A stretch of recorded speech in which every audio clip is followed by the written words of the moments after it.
Welcome, everyone, to the Spiritual Forum. I'm so glad you're here. I know that you are here with open heart and open mind. And this podcast is one where we listen to spiritual stories and we talk about what's going on in the world and what we can do to grow in our consciousness so that we can co create a more beautiful world. And it is a message of hope and inspiration and awakening. And so, anybody who is awakening to realities that they may not have known before, you belong here. We're all on that same path. And the path is really to our authentic nature, the God nature within. So, all of the guests that I have had a myriad of experiences, and I learned something from everyone, and it's just really a privilege for me to be sitting here in my seat. So I appreciate all you listeners. I just want to remind you all the other stuff that podcast people say. Ratings and reviews do matter. Also, donations, comments, email me with your thoughts. Really appreciate connecting with anyone and everyone. Don't forget my retreat in October. It's just about 5 weeks away. October 19th through the 22nd. It's a whole planet spirituality retreat at Unity Village, Missouri. And you can go to thespiritualforum.org/retreat to learn more about it. Now, I brought back Serena Faith-Masterson. We did a first episode where she shared her healing journey, and today we're going to be talking about something else. Just a brief introduction is that Serena was raised in a satanic cult. She was subjected from infancy to covert mind control experiments aimed at splitting her identity. Serena developed over 300 unique personalities in her courageous fight to stay sane and alive. And in her memoir, I Am Serena, she authentically shares her 35-year journey to heal and integrate into the whole person that she is today, which she did by connecting to her authentic self under the guidance of Norma Delaney, a wonderful woman who committed over 20 years helping Serena heal. So, as I mentioned in our first episode together, we talked about Serena's healing journey. And in this episode, we're going to talk about the fear programs that plague the world, and that many of us are so subjected to these fear programs. And some of us don't even know that we're living them and speaking them and breathing them. But we have the ability to co create the world that we live in. And so, we're going to be talking today about what we can do to heal ourselves and to transmute these fear programs that are in the world. And Serena's epilogue in her book pointed to that. So that's going to be the focus of today's podcast. Welcome, Serena. Thank you so much, Carol. I'm pleased to be here again. Yeah, it's great to have you. Really great to have you again. Before we begin, I just wanted to share with everybody who's listening what I personally pulled out of Serena's healing journey from part one, because I think everybody I have on this podcast has some spiritual truths, some spiritual themes and nuggets. And the ones that I pulled out from our first conversation is you can heal from trauma and fragmented personality. We all have a fragmented personality, whether we've experienced what Serena has or not.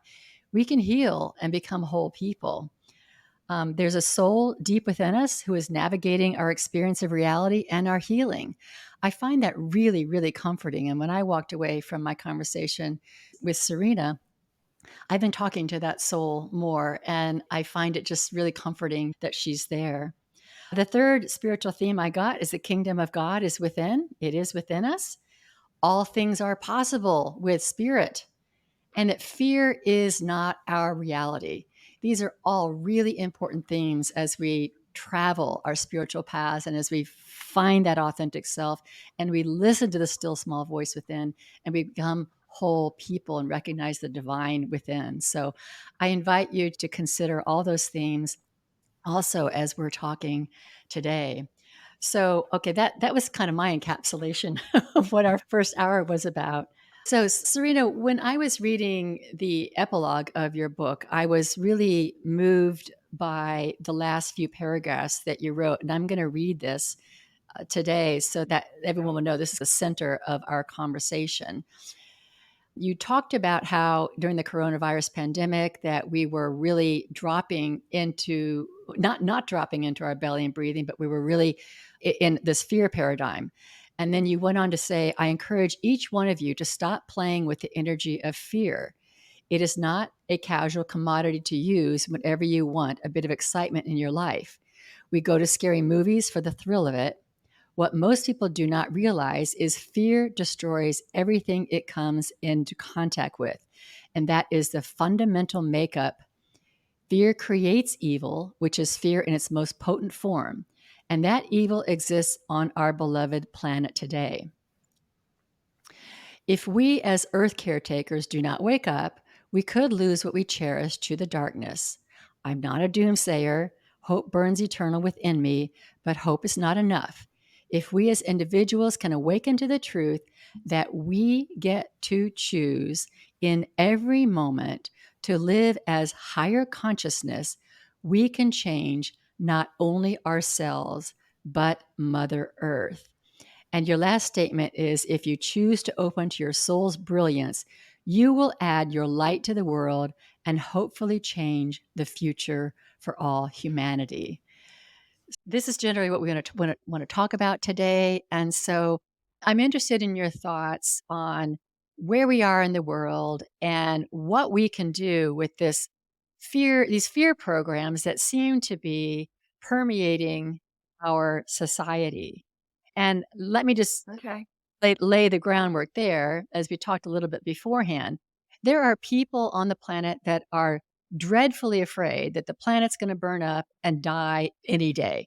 There are people on the planet that are so afraid that we're all going to die from the next virus. There are people on the planet that are so afraid of the totalitarian takeover that seems to be imminent in terms of how governments are cracking down with freedom of speech and possible 15-minute cities. So I'm not really saying that any of us are in any one of those camps, but those are just three camps right now that have fear programs running. I'm interested in your thoughts on what do you think is going on and what do you think we can do individually to shift this? All right. So, first of all, notice that you said people are afraid and you gave the story. Okay. The bottom line is people are afraid. All of us are until we connect to this brilliance that lives within us. Now, there is a reality that there is a heightened consciousness of fear because, and this is the good news, because the light is the most prevalent it has ever been on this planet. People are more conscious than ever before. So the fear is screaming for its life. So you, as the human, what you focus on, you create. So if you focus on, oh my God, COVID, I'm so scared, you will create that open availability to bring that fear energy into your body, for you are the creator of the fear.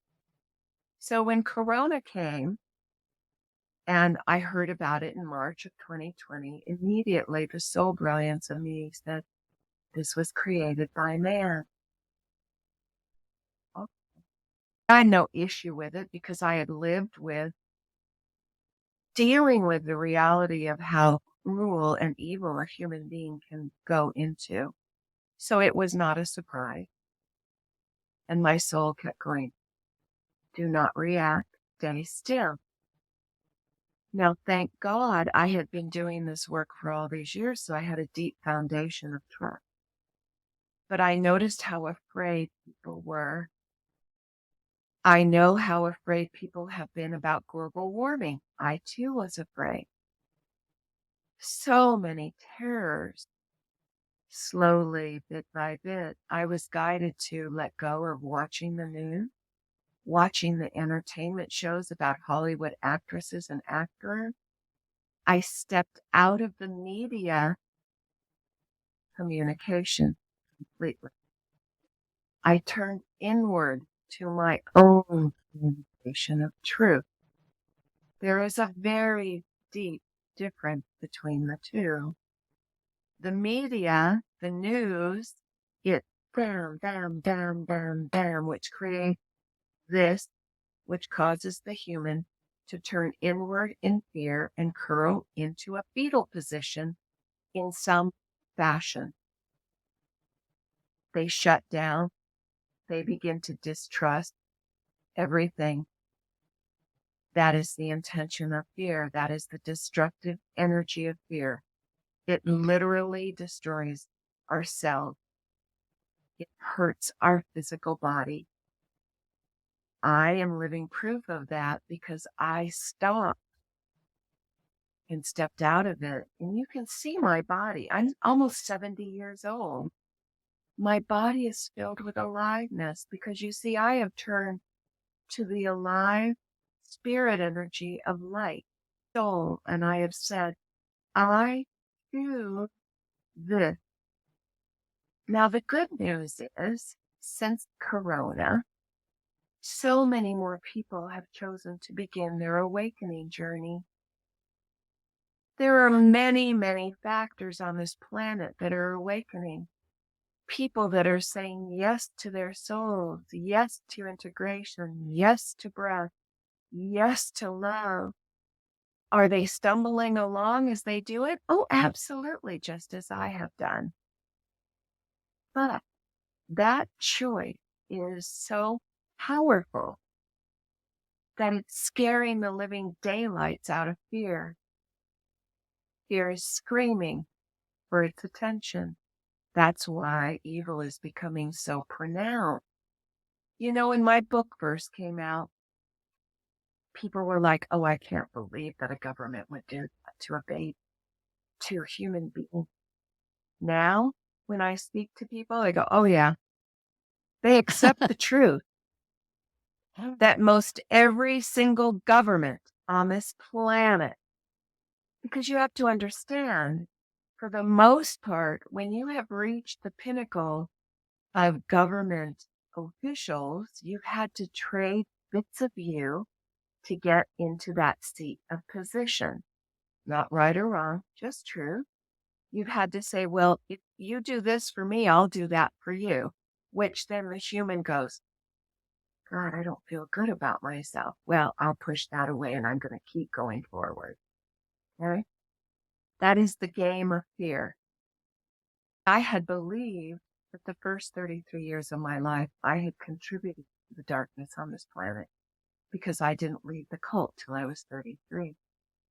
I was told by all that have been on this journey with me that my profound choice to stay alive, to stay sane and healthy, no matter what, was such a powerful choice for the first 50 years of my life as I not only walked through the nightmare, but then began to come out of it breath by breath with Norma and all the work I had done previously when I went into AA at 19, when I started seeing a therapist in 1983. All of those things were powerful choices of yes to the light.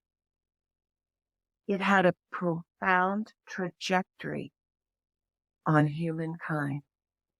I was told that. That is how powerful one human being's choice can be. Now, take that and multiply that by thousands of people who are choosing a profound sense of, I'm not going to run. Oh my God, this is so hard, but I'm not going to run. Every single choice is adding to this profound light on this planet. So each human being can choose to stop paying attention to the stories of fear by intentionally stepping out of the media, no longer watching television where there's news. Don't get me wrong, I watch movies, you know, but I don't listen because there is a subliminal message that is intentional. Our government is not for our highest good. Our government wants to control us. Yeah, I was listening to somebody who looks at the original roots of words, and I'm not one of those people, but I do find it interesting that some words that we just accept, we don't really know where they come from. But this person was pointing out that govern meant that the roots of those is mind control, which I don't know if that's true or not, but it does make sense, I think. And I know I've had a few different podcast interviews about government and spirituality and what would government look like if we were highly spiritual? Would we have it at all? I think it's really hard for people to get that our government doesn't really care about us. I think that people generally think Sure. it's a more of a parenting kind of thing, that they will care for us, even though no one would be able to accept that that's what they're doing. But if you really look at history, government has harmed people over and over and over again. If nothing else, just sending people to war. They're the ones that send people to war. And we forget about that because we think that we're part of all of this together and that they really care about us. I think that turning off the news, I turned off the news in October of 2020. And Mhm. back when I had a pulpit ministry, I used to say, I used to say this. I thought the goal was to be able to watch the news, but be at peace with it and not let it affect you. And I think maybe that is the goal. Now I'm kind of like, don't watch it at all. No. Don't watch it at all. Only when I was at the gym did I see all those COVID cases and all the stuff that's on the news pop up because there's TVs all around it. That was all about making people afraid. And if we're afraid, then the politicians can come in and say, here's a solution. I have this for you. And then we trust that and it puts us in another place. So I do agree that one of the things that we can do is to stop listening to the news and to, I think when we connect with that soul that you're talking about, we realize that that's our authority.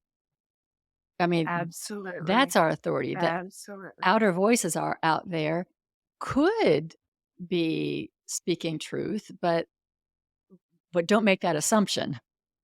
I always just invite my client, feel. How does watching the news make you feel? Oh, Serena, I'm so anxious. I'm so upset. I'm depressed. Why do you do that to you? When you start to awaken, you are choosing to become the responsible party in your life, that you are the one that creates every single moment of your day, whether you understand it or not. So if there's something that you're experiencing that you're not happy with, if you're brave enough, you can look at it and go, all right, what is the belief system around this? Why am I doing this to me? Okay.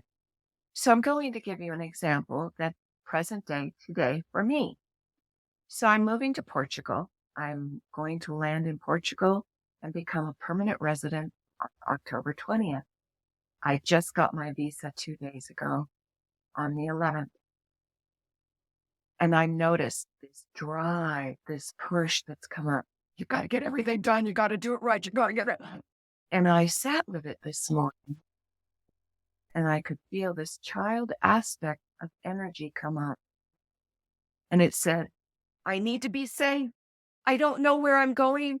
I mean, I know where I'm going to live with my friend, but it's like, I don't know how to read the language. I don't understand anything. I need to be safe. Now, I breathed with me and I let it come up out of hiding fully. And I stayed with my breath in the knowingness that I was safe. I didn't push it away. I didn't try to understand. I didn't even talk to the aspect of energy. I just breathed and allowed. All those years before I met Norma, I was always in fight energy, survival energy. I was always in, I'm going to make it better. I'm going to change it. I'm going to do this. I'm going to do that. Fight, fight, fight. Of course I was. I had to fight for every breath I had as a baby. I had to fight for food, for everything. But I learned slowly, gradually, that fight was not my friend. So now today, when I encounter aspect fear energy, I open and allow it to bubble up, just like a bubble in a carbonated drink. And I let the energy come up so I can be with it from compassion, not resistance, passion. What I'm inviting your audience to do is surrender into the lake of their compassion. Hear me. In your physical body below your belly button, where your hip and your belly reside, where your belly rises and falls with this breath, this compassionate, conscious breath, is your lake of stillness, absolute, solid, abundant stillness that bleeds into every area of your life, so that no matter where you are, no matter what you encounter, you know you are safe. No matter what, this is at the bottom of your body, holding you in a stability of safety. Now, I just have a question for you because I know some people would understand all that, but still go, I see it all the time. Praying is not enough. Doing the inner work is not enough. We need to do something. So I'm interested in what your response is to that. So each individual that is turning their face towards their soul, saying yes, no matter how messy it is, no matter how awful it feels, no matter what judgment or guilt or shame they're encountering, if they keep breathing. And I hope having a companion walking side by side with them, because that's a biggie.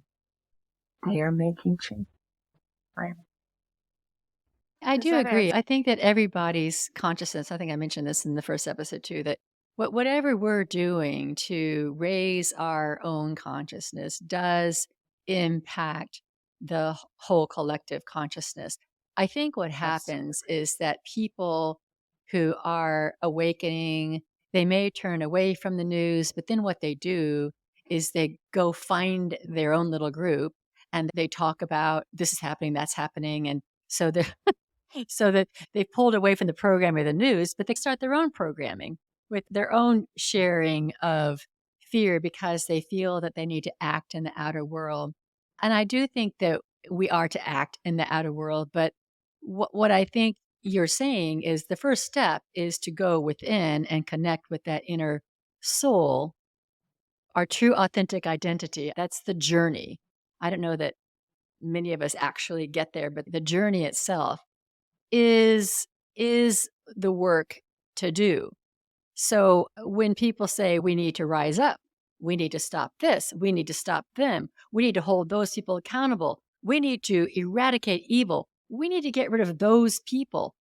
All of that, I think, is coming out of this outer fragmented ego voice, all of it, even if we think that we are uh, solving the problem. It's a trap of the ego. It's a trap to keep us out there, just like the programming of the news. It's the same thing. And I don't know exactly what evil is, but that's a way that it works with us to have everybody looking at what's out there. And it keeps us from that, plus all the distractions in the world, keep us from doing the work you're talking about, doing the breath work and going in because our ego or our non authentic self will say, that's a waste of time. Things are too urgent. I must do this or I must do that. Or just sit around and talk about it. That's the other thing we do is we don't even go into action. We go into just grousing about it and creating more and more of a it reminds me of Pigpen in Peanuts, the big cloud around Pigpen that we're creating by our dialogue, by finding our own people and grousing about the world. We're also not helping consciousness. We're feeding into the program of fear, but we can create a new program or we can create a new reality. Okay. So you've said so much. I'm going to take a breath. What you focus on grows. Do you think when I did this work with Norma that I had any clue whatsoever what it was doing for every human on this planet? Absolutely not. Yes, that's right. I'm Yeah. going to ask everyone to listen to this podcast from sensing, not from their mind, because the mind creates fear. The mind is limited. I know a lot of you are going to think she's full of it, but the mind is limited. It is only the soul that can dream and see things in a way that the mind cannot even comprehend. So, if you are running out there to change something out there, Your energy is fear energy. You are seeing the world incomplete, as bad, as something that needs to be fixed. That is mind story. That is fear. Every human that ignores their soul is playing in fear. Hmm. So I am no judgment about where anyone is, but I do know how powerful each choice the enlightened person, the person that is choosing to love themselves and turn inward is. It is so powerful that when you go and you walk into a dark room at night and you switch the light on, how powerful is the darkness to stay? It has no power in the face of that light. Do you know that once you begin to do this journey and you are in the light choice, I am invisible to the darkness? People say, aren't you afraid? Oh no. And if I do have a hit or fear about, are they watching me? I pay attention to it and I breathe it home. Each human has to pay attention to their thoughts, not because they need to be in resistance to them, but because every thought is an aspect of personality. Many of those thoughts are connected to childhood experiences. So it is beginning to become conscious, not unconscious.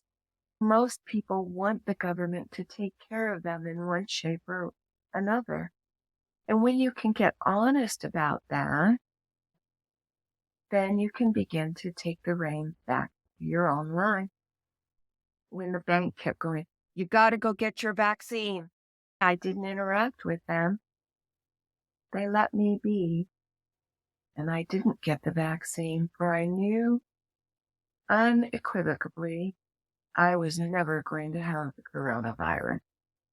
The vaccine is a really, really, really touchy subject, and I've had lots of touchy conversations with people about it. But I do think that some people chose it out of fear. I think some people chose it out of their life path for one reason or another. I'm not to judge, and I think Yeah. others didn't choose it out of their life path, and others also might have not chosen it for other reasons. But I do think we all made our own choice and we can't control the choices of others. But I do think that any choice we make that is out of that listening within and finding that place that you're talking about is the right choice for the fulfillment of our journey, our life path here. The bottom line is the choice is within. When we're making it from someone making us or making us afraid or forcing us, or they know something and I know nothing, then the choice may be questionable. And one of the gifts that I received from Tanya was, when you don't know what choice to make, and let's use the vaccine as an example. So you sit and you breathe and you feel, I'm going to take the vaccine. And you feel, how does that feel in your body? Then you say, no, I'm going to trust and not take the vaccine. How does that feel in your body? In January of this year, I started to have the awareness, oh, I need to move to Portugal. And I thought, what? Now, it wasn't words, it was awareness. So I shared it with Tanya and Joanna, and they both giggled and said, yeah, we've known for about a year that you were going to move here. I went, wow.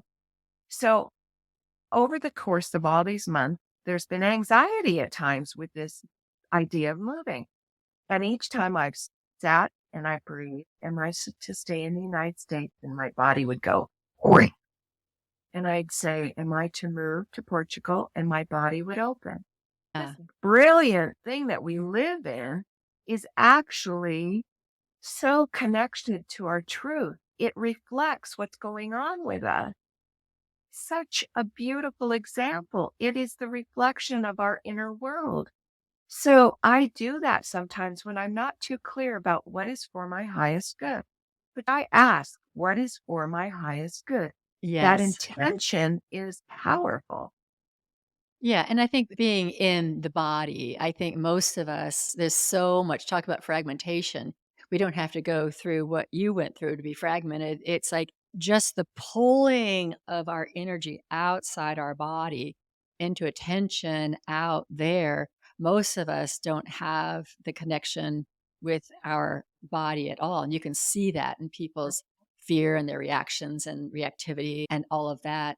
So suppose that it's your breathing exercises that you have on your website help Exactly. bring people back to their body. And I know Qigong does that. I know yoga does that, but some kind of body practice that pulls our mind, this is way out there, our energy from our mind, I should say, back into the body. And then I think that's when you can trust that voice within.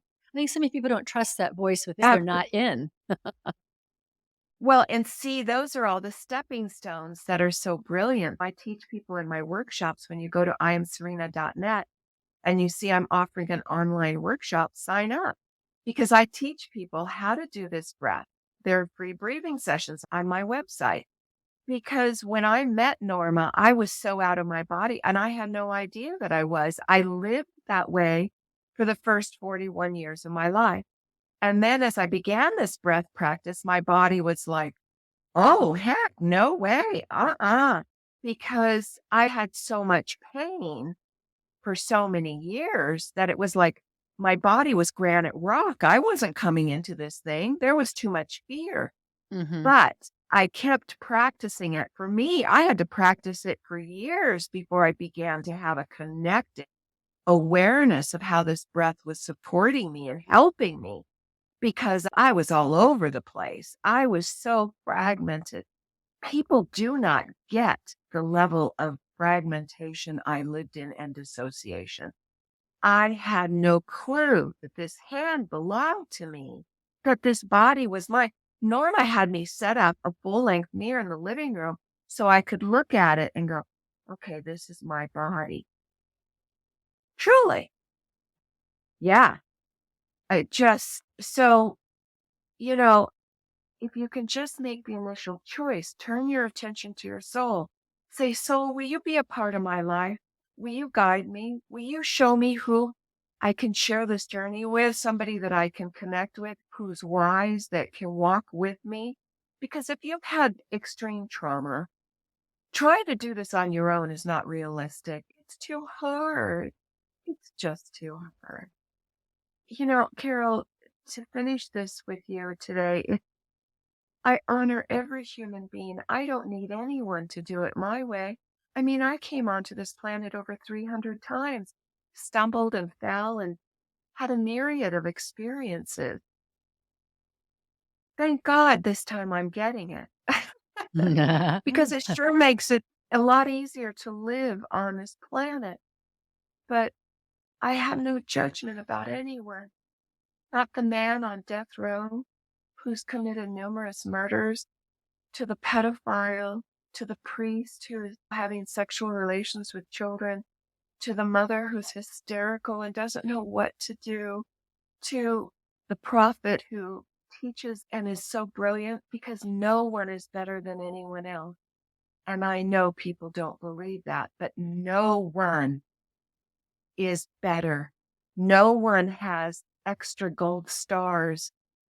No one.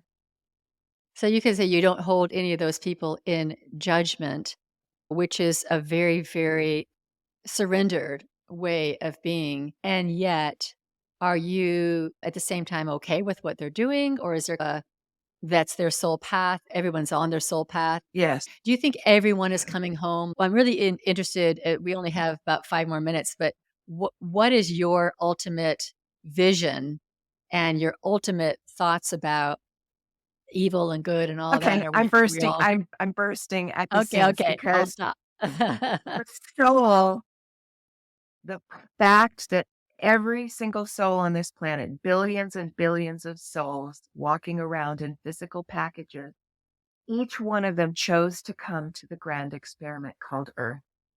Cryon says, I'll never be a human being. It's too hard. You guys are all so brain. We are. So every soul on this planet, no matter what the role they are playing this lifetime, their ultimate choice is to awaken to the fact that they are God and they can slow it down and be in a physical package and become all that they are. Now, will it take them 10 lifetimes, 1,600 lifetimes, or something in between? I don't know, but I honor every single soul in their journey, every single soul. Whether they come in and they have Down syndrome, whether they come in and they have a physical deformity, whether they come in with cystic fibrosis. We all are on this journey, this adventure to discover, what does it mean to be human? There is no judgment. I try to share this with people. This is the grand playground. You come in, you climb on the slide and come down it. You are on the jungle gym. You play in the sand. You do each one of those different games and discover, do I like this? Do I not like this? No judgment. Hmm. But those are all words. It's only when you connect to your soul and hear the truth and feel it resonate through your bones, through your cells, through your DNA, where you know truth for you. I am just a truth sayer, that you can maybe glean some of it and hear it. But it's when you come home to you, you fall into the greatness of who you are, which is what integration means, through this breath, that you discover the truth for you. That says it all. That Yes. says it all. I do believe we're all coming home. We're all on a path that it may take some of us a lot longer than others. Who knows?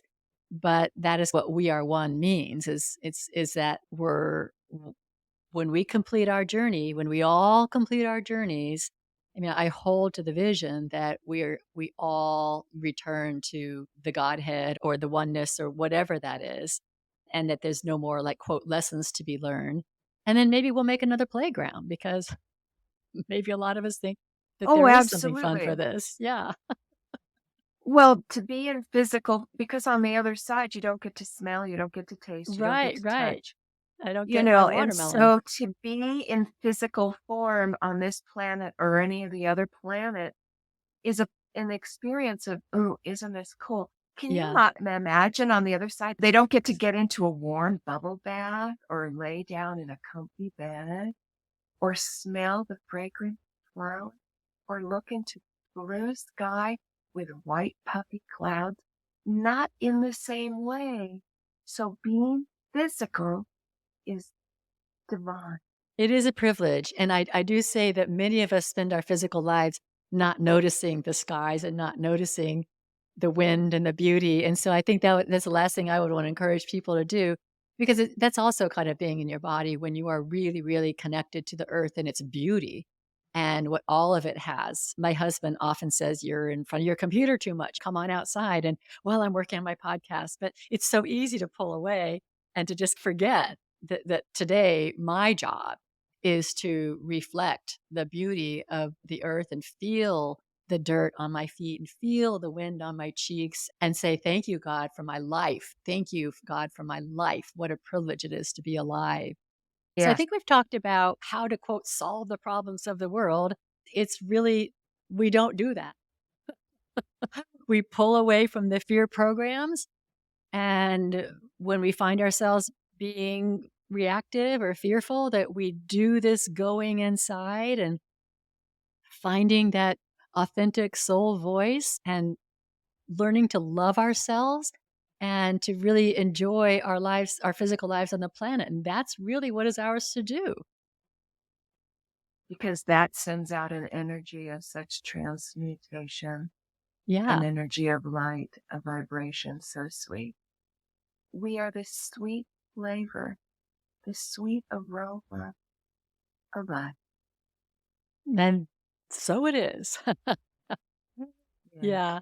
Thank you, Serena, Okay. for being willing to come back and be in conversation with me on this. And again, I'll have links to your breathing exercises that are all for free on your website and your book. And God bless your journey. Thank you for just reminding us of what our journeys are.